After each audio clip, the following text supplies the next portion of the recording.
वो आज का हमने जो सेशन रखा है, तो मेरे पास अलग अलग तरीके से लोगों के कॉल्स आते हैं, मैसेजेस आते हैं कि सर मैंने ना एक पेशेंट के ना चेस्ट पे बीसीएम उल्टी रख दी, तो उसकी प्रॉब्लम हो गई। मैंने कहा यार ये क्या किया। अब पता नहीं है, अब नॉलेज नहीं है तो गलतियां तो होंगी। अब लोग क्या करते हैं कि अपना वजन कम करना है, पेट कम करना है, बीसीएम के ऊपर डायरेक्ट डायरेक्ट बीसीएम को पेट पे रख लेते हैं, या बीसीएम के ऊपर डायरेक्ट उल्टा लेट जाते हैं।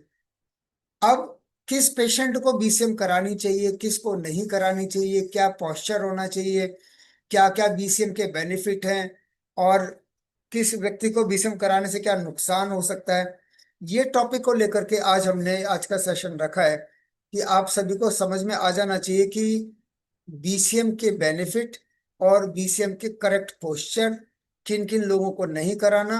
क्योंकि आप गलती करते हैं और फिर गलती करने के बाद फिर बाद में पछताते हैं। तो मुझे लगा, काफी दिनों से मेरे पास ये कॉल्स आ रहे थे, तो मुझे लगा कि एक किसी के ऊपर ही सेशन ले लेना चाहिए। What is the benefit of BCM and posture. तो आज हम बात कर रहे हैं बीसीएम को लेकर के, डिटेल में बात करेंगे ताकि आपको अच्छे से समझ में आ पाए बीसीएम कैसे करानी चाहिए, किस पोस्चर में करानी चाहिए। बीसीएम के बेनिफिट्स वगैरह जो हमने प्रोडक्ट की ट्रेनिंग दी थी, वो एक शॉर्ट ट्रेनिंग थी।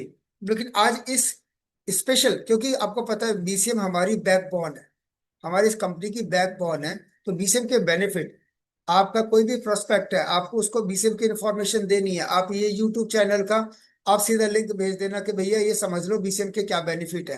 तो इसलिए मैंने आज का ये सेशन लिया है ताकि आपको कोई भी प्रॉब्लम ना हो। तो बीसीएम किसके ऊपर बेस्ड है, तो ये आप सभी को पता है। BCM based on acupressure reflexology. Reflexology points, जैसे हमारे हाथों में एक्यू पॉइंट्स होते हैं, ऐसे हमारे पैरों में रिफ्लेक्सोलॉजी पॉइंट्स होते हैं। वाइब्रेशन जो इसकी है, जो वाइब्रेशन क्या करती है, आपके ब्लड सर्कुलेशन को इम्प्रूव करने का काम करती है और मसाज में काम करती है। आपको उन एक्यूपॉइंट पॉइंट पे मसाज करती है ताकि आपके पॉइंट स्टिमुलेट हो जाए, और आपके जो ऑर्गन से रिलेटेड एक्यूपॉइंट पॉइंट है, स्टिमुलेट होने के बाद वो आपकी डिजीज के ऊपर आपको बेनिफिट मिल जाए। व्हाट इज एक्यूप्रेशर, ये लोगों को, कुछ लोगों को जो नए लोग हैं, बिल्कुल पढ़े लिखे नहीं हैं, या फिर जिनको एक्यूप्रेशर के बारे में बिल्कुल नहीं पता, उनको ये आपको बताना जरूरी है कि एक्यूप्रेशर है क्या। केवल सुना सुना होता है लेकिन उनको डिटेल में नहीं पता होता। तो acupressure is a traditional Chinese medicine, is a form of treatment for pain that involves pressure on particular points in the body known as acupressure point। तो एक्यूप्रेशर जो है वो ट्रेडिशनल चाइनीज मेडिसिन यानी टीसीएम, टीसीएम का ही एक part है। और TCM आपको पता, बहुत प्राचीन चीनी चिकित्सा पद्धति है। और ये बॉडी के पर्टिकुलर उन्हीं एक्यू पॉइंट्स को प्रेशर करके, और आपको पेन में, किसी पेन में, आपको सर्वाइकल का पेन है, आपको लंबर पेन है, लंबर स्पाइन में पेन है, आपको कहीं पर भी पेन है, उस पॉइंट को दबा करके, प्लस आपने किसी डिजीज से रिलेटेड, किसी को लीवर डिजीज है, किसी को किडनी डिजीज है, उसके पॉइंट, आंखों के पॉइंट, उन एक्यूप्रेशर पॉइंट को दबा करके हम उनको अपनी डिजीज में रिलीफ ले सकते हैं। लेकिन क्या हम उतने एक्यूप्रेशर पॉइंट दबा पाते हैं? क्योंकि हमारे को एक्यूप्रेशर पॉइंट दबाने में इतना पेन होता है, तो हम उतना ही प्रेस करते हैं जितना हम बर्दाश्त कर पाते हैं। तो नॉर्मली एक इंसान खुद का एक्यूप्रेशर ठीक से नहीं कर पाता। Acupressure is a art of identifying and releasing the congested energy centers making way for a energy flow। देखिए एक्यूप्रेशर क्या है कि एक जो आपकी बॉडी में एनर्जी आपकी स्टोर एक जगह पर हो चुकी है, कंजेशन हो चुका है, उसको रिलीज करने का। मान लेते हैं आपके पर्टिकुलर किसी ऑर्गन पर एनर्जी नहीं जा रही है, मान लेते हैं आपके लीवर पे एनर्जी नहीं जा रही है, और आपने एक्यूप्रेशर पॉइंट दबाया और वो एनर्जी उसको ऑर्गन तक रिलीज करने का ये काम कर रही है। It involves placing physical pressure by hand, क्योंकि इसके अंदर क्या किया जाता है, फिजिकल प्रेशर किया जाता है बाय हैंड, बाय एल्बो। कुछ लोग कोहनी से भी पॉइंट्स करते हैं, बाय एल्बो, और by any other physical equipment on the pressure point on the surface of the body. यानी कुछ लोग पेन का यूज करते हैं, कुछ ऐसे डिवाइसेस हैं जिनसे एक्यूप्रेशर के पॉइंट मैनुअली किए जाते हैं। The massage is done through rubbing, vibration etcetera for 5 to 10 minutes. तो जो इस तरीके से मसाज की जाती है रबिंग वाइब्रेशन के थ्रू, बहुत सारे डिवाइसेस लोग इस्तेमाल करते हैं। तो एक्यूप्रेशर के अंदर उसका इस्तेमाल किया जाता है। तो सबसे पहले एक्यूप्रेशर का समझना बहुत जरूरी था। अब बीसीएम का इस्तेमाल किस लिए है? बीसीएम का इस्तेमाल है हमारा poor blood circulation, peripheral vascular disease, यानी कि हमारे लोअर लिम्स यानी कमर के निचले हिस्से से हमारा पेरिफेरल वेस्कुलर सिस्टम कहा जाता है। इज ए मेडिकल नेम, ये एक मेडिकल नेम है peripheral vascular disease, given to a group of problem that causes poor circulation to the feet and legs. जो आपके पैरों में और आपके फिट में, आपके पैरों के एंकल में, आपके पैरों के पंजों में जो पुअर सर्कुलेशन है, उसकी समस्या को कहा जाता है peripheral vascular disease. The most common cause of this is atherosclerosis, यानी आपकी जो नसें हैं वो हार्ड हो जाती हैं, जिसकी वजह से, हार्ड होने की वजह से सर्कुलेशन कमजोर हो जाता है।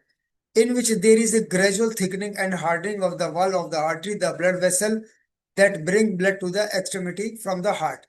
अब देखिए, जिनको ना पेरिफेरल वेस्कुलर डिजीज होगा उनको कोरोनरी आर्टरी डिजीज हो सकता है, क्योंकि हमारा जो सर्कुलेशन है अगर नीचे पैरों से वापस हार्ट की तरफ वापस नहीं जा रहा है ठीक से, क्योंकि नीचे पैरों में सर्कुलेशन रुक गया, पैरों में नमनेस आने लगी, पैरों में नमनेस आ रही है, तो आप समझ जाइए कि फ्यूचर में आपको कोरोनरी आर्टरी डिजीज हो सकता है, क्योंकि आपकी जो नसें हैं वो थिक हो गई हैं, हार्ड हो गई हैं और टाइट हो गई हैं, जिससे सर्कुलेशन प्रॉपर नहीं जा रहा है। सिम्टम क्या है पुअर सर्कुलेशन के? Problem such a source, infection, cut, etc. can develop that may not heal or all without special care. The reason for this is that the blood carries vital elements, that is oxygen, that the body's tissue need for vitality and healing। देखिए, अब इसको समझ लेते हैं कि आपके पैरों में कोई इन्फेक्शन है, वो ठीक नहीं हो रहा है, वो कोई कट लग गया है, वो ठीक नहीं हो रहा है, वो हील नहीं हो रहा है, और आप उसकी कोई केयर नहीं कर पा रहे, पैरों में नंबनेस है, पैरों में सुन्नपन है।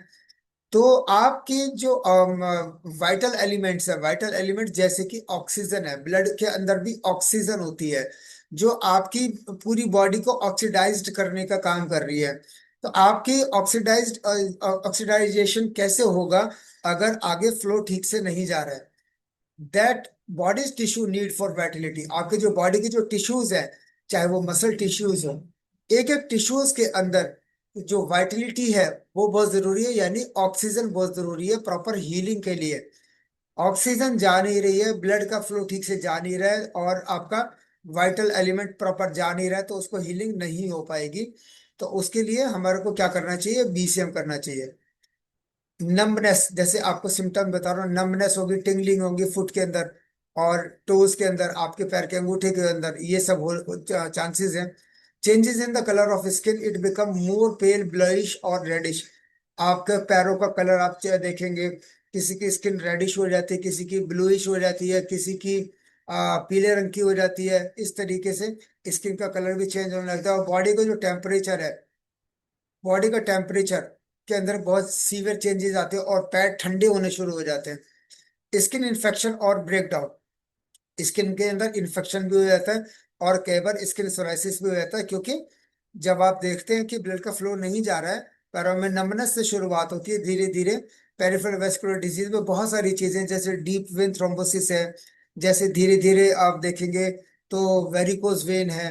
तो ऐसे केसेस बनने शुरू हो जाते हैं। लेकिन अगर हम पहले से रख रखाव रखेंगे, यानी कि मतलब अब prevention is better than cure, अगर हम ये सब चीजों को इस्तेमाल करेंगे, तो बीसीएम का इस्तेमाल करेंगे, तो ये प्रॉब्लम हमें फ्यूचर में भी नहीं होगी। सॉल्यूशन है BCM. A high rate of vibration of BCM generate a unique deep massage that reaches the pressure points. Massaging the pressure point stimulate the corresponding and increase the blood flow to the related organ to the body। देखिए, अब जो हमारी BCM है उसकी जो vibration है, vibration चलती है हमारी स्पाइरल फॉर्म में, पैर के अंगूठे से सर के बाल तक। क्योंकि नॉर्मली मार्केट में जो वाइब्रेटर है वो हॉरिजेंटल या वर्टिकल, ये दो ही तरीके से चलते हैं और उससे घुटने खराब होते हैं। लेकिन ये जो बीसीएम है, ये बीसीएम चलती है आपकी स्पाइरल फॉर्म के अंदर। और आपकी एक एक नस के अंदर वाइटलिटी पहुंचाती है, वाइटलिटी पहुंचाएगी, इसका मतलब ऑक्सीडाइज करेगी, ऑक्सीडाइज करेगी, तो आपके सभी ऑर्गन पे जो फ्लो है वो प्रॉपर तरीके से जाएगा। The vibration also have a two fold effect directly to the circulatory system. अगर आपका सर्कुलेटरी सिस्टम खराब है तो आपको कुछ भी हो सकता है, आपको वेस्कुलर डिजीज, आपको सेरिब्रल वेस्कुलर सेरिब्रल डिजीज, आपको कार्डियोवेस्कुलर डिजीज, ये सब कुछ होगा। High speed vibration provided direct specific stimulus to the body which increases blood flow. तो जो हाई वाइब्रेशन है, यानी जो फुल स्पीड पे हम करते हैं, क्योंकि डुअल मोड है इसके अंदर, तो फुल स्पीड के धीरे धीरे शुरुआत करें, धीरे धीरे स्लोली स्लोली, फिर बाद में आप उसको हाई वाइब्रेशन पे लेकर आए, ताकि आपकी पूरी बॉडी अच्छे से ऑक्सीडाइज हो पाए। ये आप देख रहे हैं, ये हमारे हाथों के रिफ्लेक्सोलॉजी पॉइंट्स हैं। हाथों की ये आप दोनों हाथ रखते हैं तो आपके सारे के सारे ऑर्गन के एक्यू पॉइंट्स वो अच्छे से स्टिमुलेट होते हैं। ये हमारे पैरों में रिफ्लेक्सोलॉजी पॉइंट्स हैं। और आपको पूरी चारों पांचों उंगलियां, पूरा अंगूठा, पूरा एड़ी ढंग से पूरा टिकाना है। कुछ लोग देखते हैं कि जब बीसम कर रहे होते हैं तो पंजा उठ जाता है, लेकिन आपको दबा करके रखना है। दबा करके रखेंगे तभी आपका, देखेंगे आपका ब्रेन का पॉइंट भी इसी के अंदर है ना, आपका पिट्यूटरी ग्लैंड्स भी आपका है, थ्रॉट भी आपका इसी में। तो आप ये फिंगर्स के ऊपर देख रहे हैं, आपके कितने सारे आपके टीथ भी हैं, आपका साइनस भी है। तो आप फिंगर, मैंने देखा मैक्सिमम लोग फिंगर नहीं टिका पाते, खड़े तो हो जाते हैं, लेकिन आपको पूरा पैर जमाना बहुत जरूरी है, क्योंकि सारे रिफ्लेक्सोलॉजी पॉइंट्स हैं जो आपके हाथों में है। Effect of the BCM: increase metabolism, increase muscular strength, improve flexibility, improve fitness, activated circulation, increase bone density.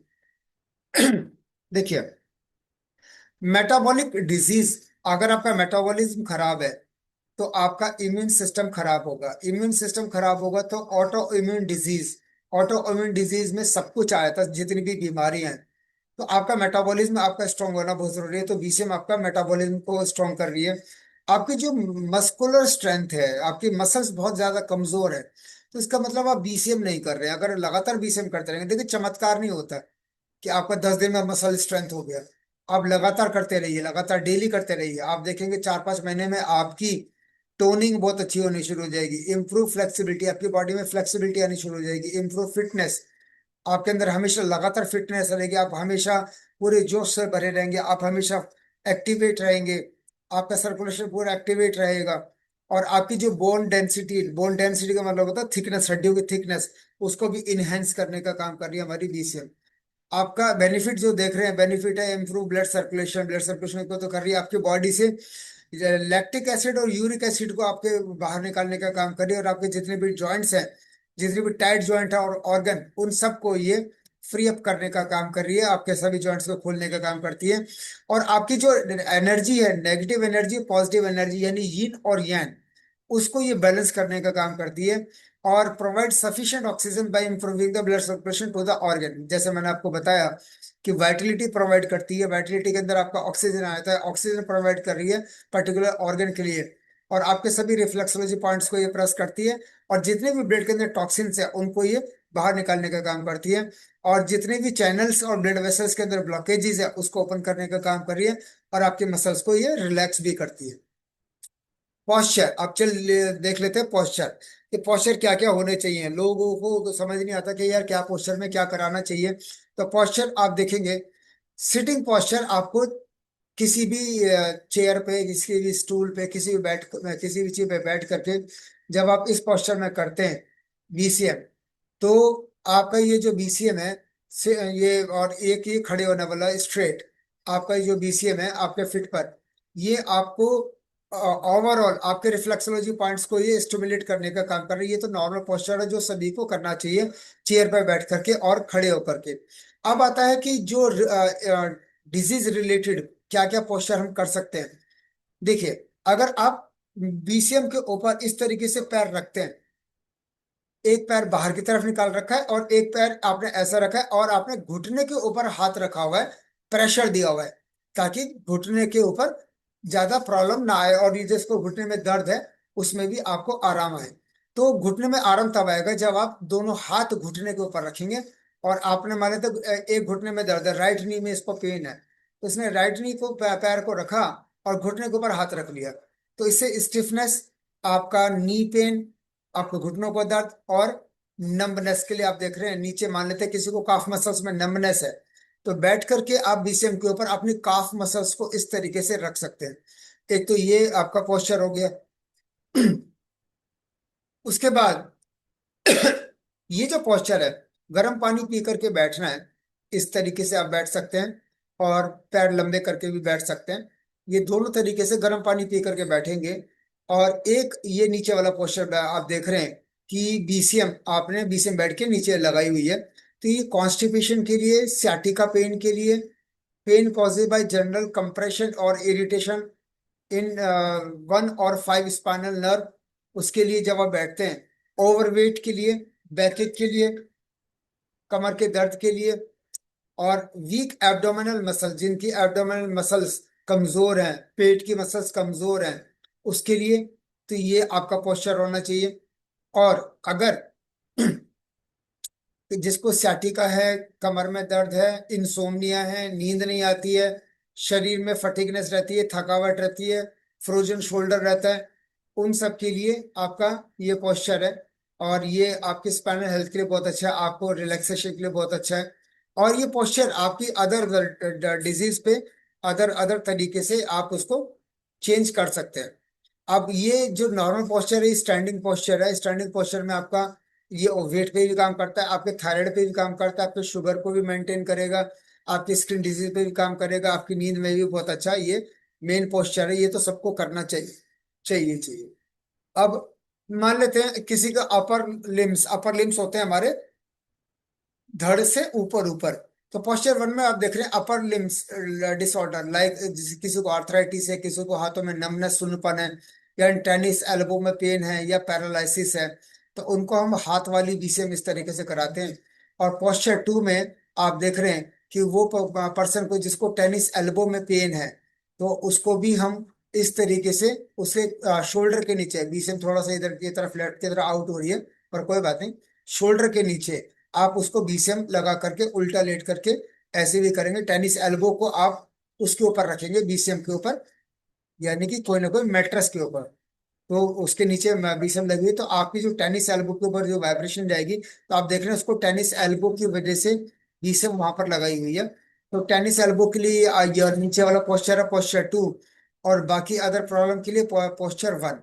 ये देख रहे हैं आपके अपर लिम्ब को, जिनको अपर लिम्ब डिसऑर्डर है, तो उनको ये इस तरीके से रिलीफ देगा। अब बहुत सारे लोग देखे होंगे, खास तौर से आपने देखा होगा, जो डायबिटिक पेशेंट है, या जिनके मसल बहुत ज्यादा कमजोर हैं, पैर दुबले पतले हो चुके हैं, पैर बहुत कमजोर हो चुके हैं, उनको ये वाले पोस्चर में करने से उनकी थाइज की मसल टोन होती है। थाइज की मसल टोन होगी तो आपकी पर्सनैलिटी बहुत ज्यादा इंप्रूव होगी। लोगों को लगता है मेरी थाइज की जो मसल्स है बहुत ज्यादा लटक गई, लूज हो गई है, या पैरों की जो काफ मसल्स हैं वो सारी बिल्कुल कमजोर पड़ चुकी है, पैर बहुत कमजोर हो गए डायबिटिक पेशेंट का। या जो डायबिटिक नहीं भी है, जिसकी थाई मसल्स बहुत वीक हैं, तो आप यहाँ से टोनिंग इस पोस्चर में करेंगे, तो आपके थाइज मसल्स, आपकी काफ मसल्स, ये सब कुछ इंप्रूव होगा। किन लोगों को इस्तेमाल नहीं करना है? जिन फीमेल्स को पीरियड्स आ रहे हैं, पीरियड्स के दौरान इस्तेमाल नहीं करना है, वेरिकोज वेन में इस्तेमाल नहीं करना है, लोग वेरिकोज में बीसीएम पे चढ़ा देते हैं। अनकंट्रोल्ड हाई बीपी, जिनका बीपी 150 से ज्यादा है, उनको आप ये बीसीएम नहीं करा सकते। 150 से कम है तो आप करा सकते हैं, प्रेगनेंसी के दौरान नहीं करा सकते, अब कैंसर वाले पेशेंट को नहीं करा सकते, बहुत ज्यादा बुखार है किसी को तो फीवर में नहीं करा सकते, क्योंकि फीवर में क्या होगा, फीवर होता है बैक्टीरिया के वजह से, और बैक्टीरिया पूरी बॉडी में स्प्रेड हो जाएंगे। मेनोरेजिया, यानी कि excess blood in the women, जिसको जरूरत से ज्यादा ब्लड है, मान लेते हैं किसी का हीमोग्लोबिन किसी फीमेल का 15 है, 15 तो नहीं होना चाहिए, है ना, नॉर्मल 12 से 13, मैक्सिमम 14, किसी का 15 है, 16 है, एक्सेसिव ब्लड है, तो उसको ये मेनोरेजिया वाले पेशेंट को नहीं कराना चाहिए। इन्फेक्शन स्किन डिजीज, किसी को स्किन डिजीज है तो उसके बैक्टीरिया पूरी बॉडी में स्प्रेड स्प्रेड हो जाएंगे, तो ऐसे पेशेंट को भी आप बीसीएम नहीं करा सकते। किसी भी प्रकार का कोई हेमरेज हुआ है, कोई पैरों में नसें बस्ट हो गई हैं, किसी को डीवीटी था उसके नस बस्ट हो गई है, या कहीं पर भी ब्रेन हेमरेज हो गया है, तो ऐसे केसेस में भी हम नहीं करा सकते। Unstable acute myocardial infarction, heart patient को भी आप बीसीएम नहीं करा सकते। और किसको नहीं करा सकते? जिनको बचपन से कॉन्जेनिटल हार्ट डिजीज है उनको नहीं करा सकते। किडनी फेलियर को आप बीसीएम नहीं करा सकते। जिनको डीवीटी की प्रॉब्लम है उनको आप ये नहीं करा सकते। जिनको कहीं पे अल्सर है, बेड सोर है, या फीट में या कमर में, आप उनको नहीं करा सकते। और किसी को एंकल पे स्वेलिंग है, कहते हैं आज बीसीएम करा देते, स्वेलिंग ठीक हो जाएगी, और स्वेलिंग बढ़ा देते हो आप, उनको नहीं करा सकते। और कोई भी सर्जिकल केस है 6 महीने के अंदर अंदर, उनको आप नहीं करा सकते, 6 महीने के बाद आप करा सकते हैं। जिनके घुटनों में गैप है उसको आप बीसीएम नहीं करा सकते। जिनको ब्लीडिंग पाइल्स है ना, यानी बवासीर है, उनको आप नहीं करा सकते। जिनको टीबी है उनको नहीं करा सकते। जिनको कार्सिनोमा यानी कैंसर है उनको नहीं करा सकते। और जिनको पेसमेकर लगा हुआ है उनको नहीं करा सकते। कितनी सारी बीमारियां हैं जिनको नहीं करा सकते, और फिर भी आप हर किसी को बीसीएम कराते रहते हो। तो इस कंडीशन में हमारे को बीसीएम नहीं करानी चाहिए। Thank you. तो ये था आज का सेशन हमारा बीसीएम को लेकर के, कि किन किन बीसीएम के बेनिफिट क्या है और उनका सही करेक्ट पोस्चर क्या है। आई होप आप सभी को अच्छे से समझ में आ गया होगा, और हम गलती से भी आगे गलती नहीं करेंगे। अब ये सवाल नहीं पूछेंगे सर वेरी गुड वाले को करा दें क्या, उसको करा दें क्या। नहीं, अब आपको सब कुछ इंफॉर्मेशन मिल गई है, तो आज के बाद आप गलती से भी गलती नहीं करेंगे। तो ये था आज का सेशन, और अब अगले सेशन की तैयारी करते रहेंगे आप। अब मुझे लोग टॉपिक भेजेंगे कि आपका टॉपिक क्या रहेगा। तो प्रकाशना जी, आपका परसों सेशन है सर, आपको एडवांस में बेस्ट विशेस, और आप अपना टॉपिक भेज देना सर, मैं एक पोस्टर बनाऊंगा बढ़िया सा। और अब सभी लोग, जो लोग ऑलरेडी सेशन ले चुके हैं या लोग लेने की तैयारी कर रहे हैं, तो वो भी मुझे अपने टॉपिक भेज दें कि किस दिन वो ले रहे हैं। देखिए, ये मोमेंटम लगातार बने रहना चाहिए, आपके अंदर लीडरशिप तभी डेवलप होगी। और मैं सभी से रिक्वेस्ट करूंगा, जिन लोगों ने सेशन अभी तक नहीं लिया है, काजल विश्वास, आप अपने सेशन की तैयारी करो, ठीक है। बानी बर्ता, आप इतने बढ़िया लीडर हो कोलकाता में, आप अपने सेशन की तैयारी करो, है ना। केडी शर्मा जी, आप अपने सेशन की तैयारी करो, बहुत जरूरी है। और सेशन किसने नहीं लिया, अब्दुल जी द ग्रेट लीडर, आप अपने सेशन की तैयारी करो, आपके लिए सेशन लेना बहुत जरूरी है। आप अपने डेट फिक्स कर लो, बहुत जरूरी है। जो भी लीडरशिप के अंदर आना चाहता है, मैं ये सभी के लिए बोल रहा हूँ। और हमारे प्रीति समंदर जी भी हैं, वो भी बहुत जल्दी आपको जूम सेशन पर नजर आएंगी। आप अपने आप को धीरे धीरे अपग्रेड करते रहिए। और नरेंद्र शर्मा जी, आप भी अपने, आप तो ऑलरेडी खैर लीडर हो, आपके नीचे काफी बड़ी टीम है, आप ब्रॉन्ज लाइन हो, आपको भी सेशन लेना चाहिए। और खैर, आपको ऐसा नहीं है कि आपको सेशन लेने में कोई प्रॉब्लम है, आप बहुत अच्छा सेशन लेते भी हैं। तो आप भी अपने सेशन की एक डेट फिक्स करके अपना टॉपिक बताएंगे, ताकि आपका पोस्टर सर्कुलेट हो पाए। तो थैंक यू सो मच, कल मिलेंगे आपसे ठीक 8:20 पे। तब तक के लिए thank you so much, wish you success, better टियान्स, better life. Thank you, bye bye all of you.